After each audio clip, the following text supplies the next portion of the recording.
While I was in Billund, Denmark, I've interviewed the designers of the Marvel logo. It is such a cool set, Lego set 76313 with 931 pieces. It's being released on January 1st here in 2024. At this particular point, I don't know what the price is, but I think it's super cool. I interviewed the designers. That was really neat as well.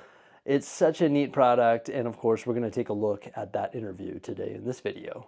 So this is 76313. It's the Marvel logo. Look at this. It's the Marvel sign for the first time ever built in bricks. Yeah, I don't know if you want to put some words to it. My name's Justin Ramsam, a senior model designer here at the Lego Group, and was responsible for the model.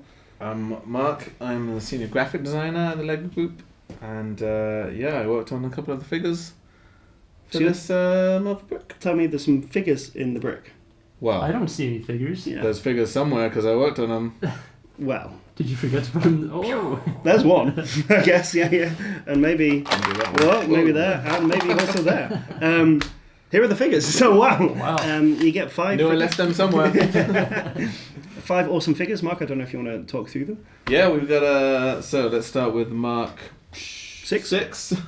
Mark 6 undamaged, which varies from, it was in the tower? Yes, it was in the Avengers Tower in damaged version.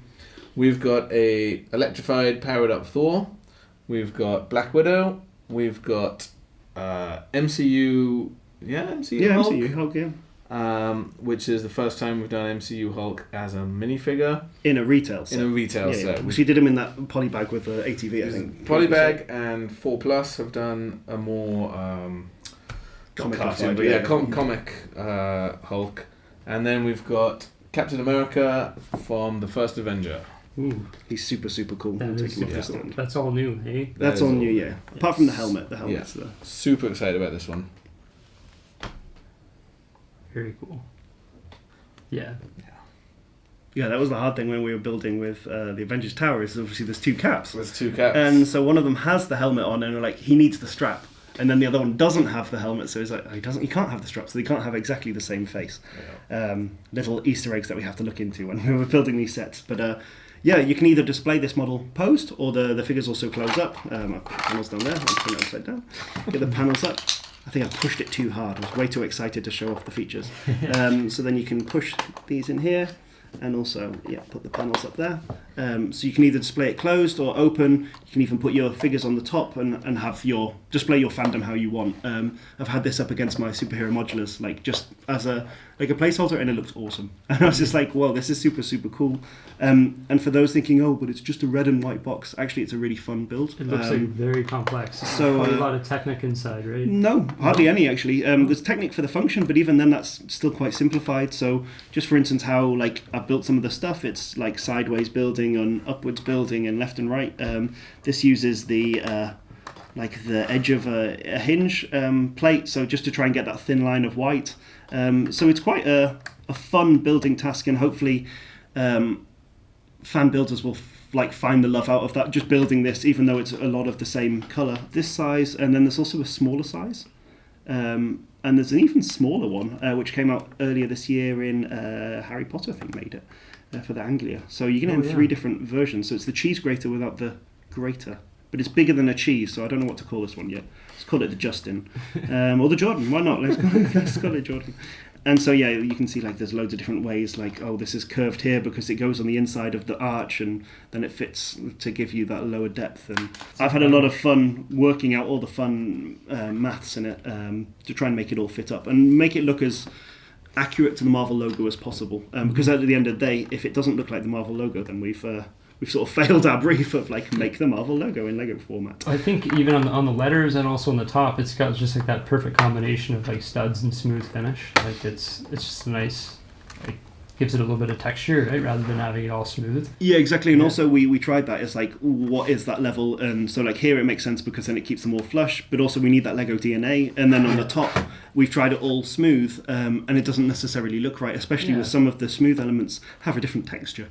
And so we have a 6x6 panel, but that has a weird grainy texture. Yeah, it's almost like a matte finish. Yeah, exactly. And so we saw when we, for instance, we made the Batmobile, the 1989 Batmobile. that's beautiful because it's super black and shiny, but then when you have this, it stands out that it's got that texture on. So it was knowing where to put the studs, where not to, and also like trying to hide the buttons so that you can pop them out and then put the figures in. Yeah, is this another button here? Yeah. Look at that. Amazing. The door was off, so I'm sorry. Yeah. And then this one flips up. Yeah, and because this is 12 plus, the colours inside sort of have to be a bit brighter, just so you know also what's left and right, because you're mainly building a red box. Yeah, and we also wanted depth, something that you could just have and like hold, and it's like, wow, this is a statement piece. Because I also tried it as like a super thin, like 2-module thing, but it doesn't recreate when all the action's happening. When you see the opening titles of the Marvel sort of cinematic universe, and you're watching it, and you're like, oh, you're in the seat, the theme tune's going, and there's all the characters flying around, and you're like, whoa, how do you recreate that in Lego format? And so we thought exploding functions was something that's so iconically Lego superheroes. So They could even do Batman. Could even do Batman if you would like. Yeah. Who knows what the Lego designers will come up with next? But yeah, put it on ideas.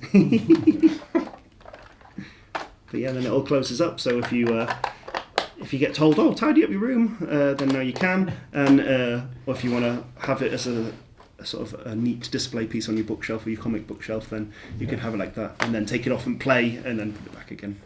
Fabulous. What's the back look like? It's just so it's mainly red apart from the Technic structure in it. I could have turned that red, but then I thought because it is a function, I wanted it like the grey and just to show it off a little bit more. But if you have pieces at home, you can also change it red.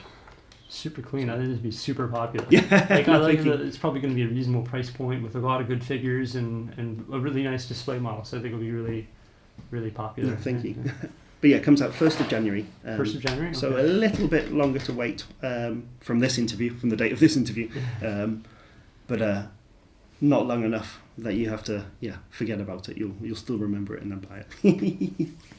Very cool. No, thank you so much. Oh, it's just a logo, and you're like, oh. And it's the same when we were building. We're like, oh, it's just a logo. But then, like, how can you add that extra spice? And that's where these exploding functions came out, and it's just super, super satisfying. Popping them up and just having fun with it. Very creative. So what do you think of the Marvel logo, everybody? Oh my gosh, I think it's pretty neat. You know, the fact that we get those 5 minifigures is pretty cool. I like that exclusive one of Steve Rogers, the first Avenger. That is pretty neat. Maybe it could have got some leg print detailing or something to make it, you know, over the top. That would have been pretty sweet too, but in general, I'm pretty excited about this set. Once again, when doing this video here, I'm not sure what the price is, but it's 931 pieces, so you've got to expect it to be $80, $90, $100, I would assume. I'll definitely be grabbing one on January 1st. Let me know what you think of this set by commenting below. Please remember to like, subscribe, and stay tuned. Farewell.